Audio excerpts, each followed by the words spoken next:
Ja, zo'n veranderende rol van de bibliotheek roept natuurlijk ook de vraag op wat voor leiderschap is er dan nodig om een omgeving te creëren waarin die nieuwe bibliothecaris tot bloei komt. En daarvoor sprak Erik Boekestein met David Lenkes. David, so good to have you here. Guys, we have David Lenkes here on the screen talking to us, and we're talking about global librarianship. We're talking about community librarians. For the people who don't know you,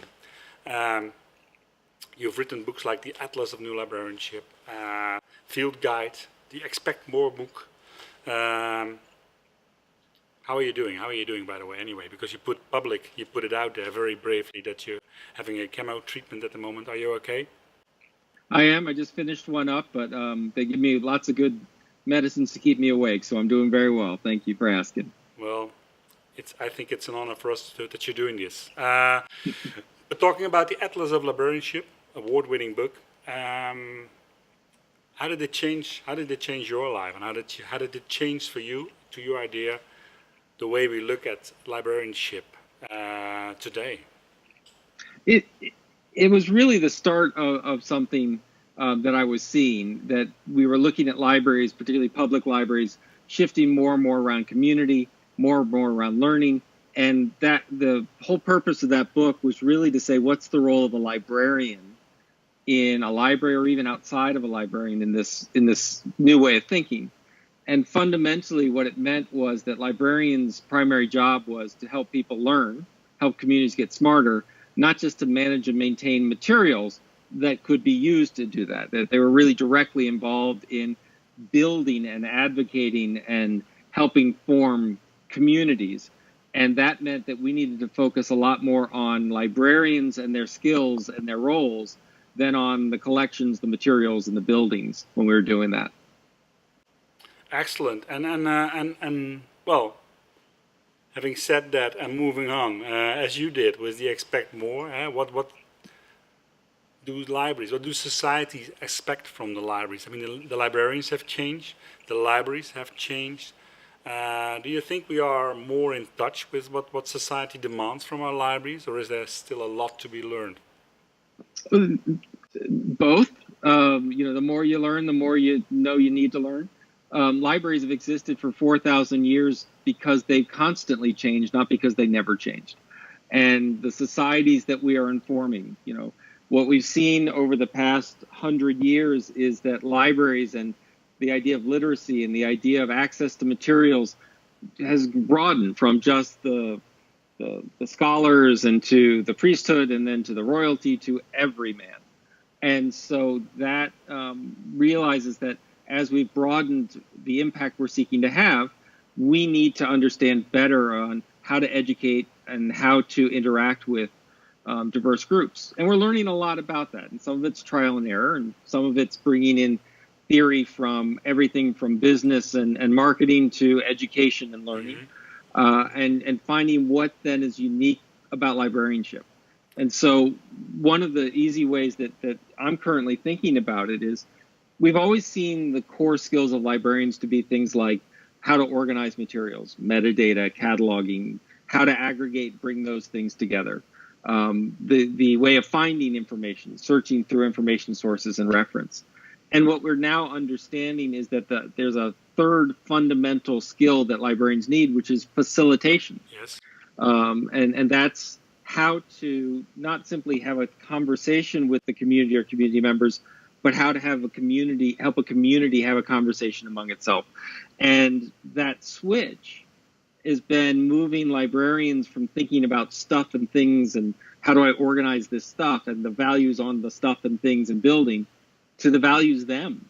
And that means that they have to be much more self-reflective. Yes. That means they have to be much more confident. That means they must value their contribution at a very different level. And that's been a really major mind shift that's taking us decades, but is really taking root now, that the value of the library is the librarian, not the value of the things that the librarian has brought into the library. I like that very much, David. You know that. But on the other hand, like this is a nice bridge to library leadership, and we'll get to that. But first, before we get to that, shortly and briefly, So Rolf had in his slides, to what problem is the library the solution? And the same goes for the IFLA Global Vision. We have a few challenges which give opportunities, but it's sometimes I feel the tension there, that it's mostly driven towards the libraries are there to fill in the gaps that other institutions leave behind, and we're just there for the poor, lonely, illiterate, and all the people who need help. We love to do that. We love to give that help, but we are more than that, Rolf. Don't you agree? Yes, I would agree with Rolf on that. That what we've seen is that was sort of the expect more message. You asked before about are we changing, and part of what we're seeing is that in many ways libraries are pushing communities. And what the Expect More book was written not for librarians but for those communities. And the idea was, if all you expect out of a library is the remediation, the social safety net, the place for those who can't afford things, then you expect too little out of this civic institution. What you really need to expect is something that's adding direct value to your community. Something that, and I put it pretty simply, our job as librarians are to make communities as a whole smarter and to make the lives of community members more meaningful. When people come in and they're looking for a book, or they're looking just for a place to work, or they're looking for a makerspace, or they're looking to find a job, they're looking to make their life meaningful. Yes. And that is a unique position. That churches do that in one way for one group of people. Schools tend to be more about skills development, and a lot of what I was seeing was that librarians had a deficit model. We identified the problems of our communities and tried to fix them. And my line is always, if you have that friend that's constantly telling you what's wrong and how to get better, eventually they're not much of a friend.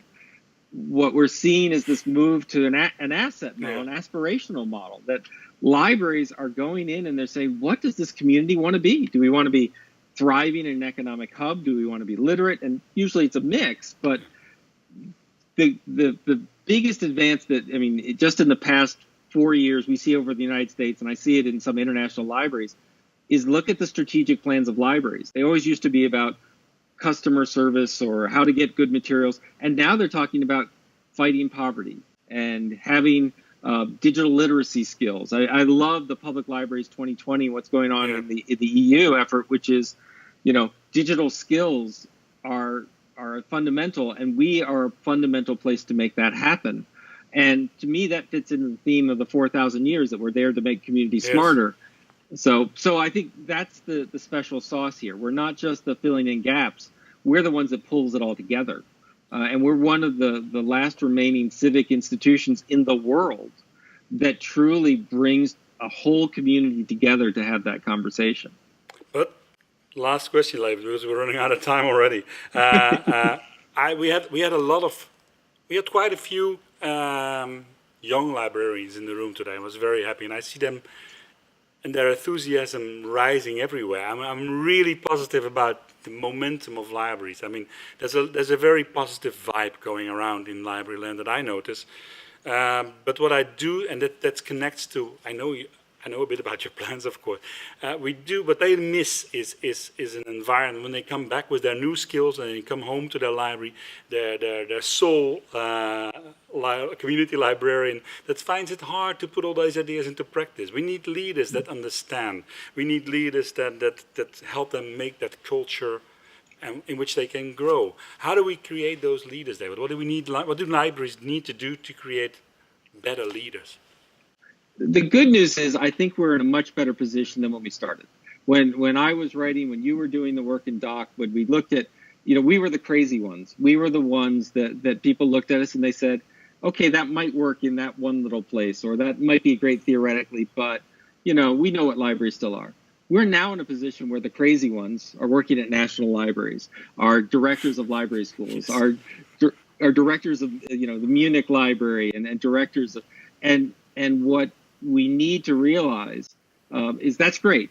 We've seen lots of libraries in essence flip to be more community oriented. Now what we need to do is, instead of worrying about it as a library by library effort, 65,000 libraries in Europe and we got to get them all, what we need to realize is that those new young librarians, there's one in every of those 65,000 libraries, and rather than waiting for them to get enough power to switch it, We need to network them. Yes. And that's the world. And that's what library associations used to do. They still do to a degree, but now with being ubiquitously connected via Skype and Slack and Facebook and such, what we need to do is create an environment so that if you're in a place where you feel frustrated, where you feel like you're the crazy one, we need to say, look, right down the street or right across the border or right on the other side of the world is another crazy one who succeeded, and we need to connect you so that you can get mentoring and advice and sometimes just a venting field. And we really do need to reinvent, the power of librarianship has always been in our networks and our capacity to build a discipline-wide network. We need now to modernize that concept, make it peer-to-peer, make it, idea to idea, and then, and make that real. And we can do that now. And David, I'm going to help you with this. First, I want you to get better. And we're going to see each other in Berlin, next library. You're going to, yes. If everything goes well, we're going to be there and presenting and talking about this way we want to bring this to the rest of the world, to help. We are great networkers, but we need to adjust them to modern times and to optimize the opportunity to network and to use them. I'm rounding up. I'm getting a signal here, David. Thank you so much for being with us, and we will talk later on. This goes on and on and on. Thank you so much. Thank you. And one just last quick comment. I know we're wrapping up, which is I'm with you. These are the best days of librarianship right now. And this is the time to really take charge. And we're seeing it move forward, and we've got momentum. And librarians for world domination is happening. Be a part of it. Thank you, David. Talk to you soon.